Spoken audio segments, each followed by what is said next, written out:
Hi friends, మీరు చూస్తున్న young farmer ATR తెలుగు. ఫ్రెండ్స్, ఈ వీడియోలో ఇక్కడ లోకల్గా వచ్చి ఒక చిన్న షెడ్ వేసి కోళ్ళను పెంచడం జరుగుతుందండి. దాంతోపాటు కొన్ని గొర్రె పిల్లలు కూడా పెంచడం జరుగుతుంది. అది ఎలాగా పెంచుతున్నారు అనేది ఈ వీడియోలో ఎక్స్ప్లెయిన్ చేస్తాను చూడండి.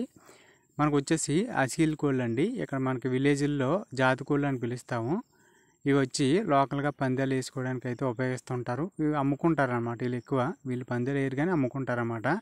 ఇది లోకల్లో విలేజ్ల్లో పందాలకి అయితే వాడుతుంటారనమాట.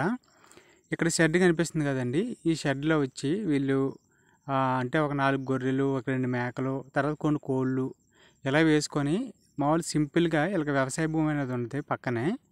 ఈ వ్యవసాయం చూసుకుంటూ ఇది వచ్చి వేరొక ఆల్టర్నేటివ్ ఇన్కమ్గా అయితే వీళ్ళు ఇలా ప్లాన్ చేసుకున్నారనమాట. ఈ షెడ్లోనే వాళ్ళు వ్యవసాయ పరికరాలు అన్నీ వేసుకొని వ్యవసాయం పనికి వెళ్ళిన తర్వాత రెస్ట్ తీసుకుంటూ వీటిని చూసుకుంటారు. ఇది మకాం అనమాట. మకాం వీళ్ళు ఇల్లు ఊళ్ళో ఉందండి. వీళ్ళ ఇల్లు ఊరు మధ్యలో ఉంటుంది. ఇది ఊరు చివరన పొలాలకు దగ్గరలో అనేది ఈ మకాం వేసుకున్నారు. ఇలా ప్రశాంతంగా పొలం పనులు చేసుకుంటూ ఇక్కడ సరువుడు ఏదో వేశారండి, గప్పు తవ్వించారు మా మధ్యన. ఇక్కడ తిరుగుతుంటాయి అన్నమాట. మొత్తం మీరు చూసారు కదా, ఇలా చెట్లు వెంబడి తిరుగుతూ ఉంటాయి కోళ్ళు. ఇలా బయట తిరిగినవి హెల్తీగా పెరుగుతాయండి.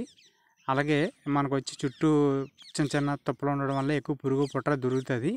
వీటికి మేత ఖర్చు కూడా తక్కువ ఉంటుంది అన్నమాట. బయట ఎక్కువ ప్రోటీన్ తింటాయి కాబట్టి కొంచెం త్వరగా గ్రోత్ అయితే వస్తాయి. అలాగే గడ్డి చివర్లు ఇవన్నీ తినడం వల్ల కొంచెం కొన్ని రకాల పోషకాలు అంది కొంచెం హెల్తీగా పెరుగుతాయి అన్నమాట.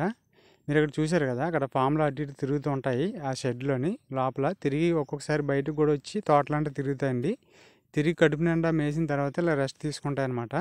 అవి బయట ఆరుబయట తిరిగేటప్పుడు తప్పకుండా ఎవరో ఒకరు మనం కనిపెడుతూ ఉండాలి. కుక్కలు ఏమన్నా పట్టుకోకుండా, నక్కలో కుక్కలోను.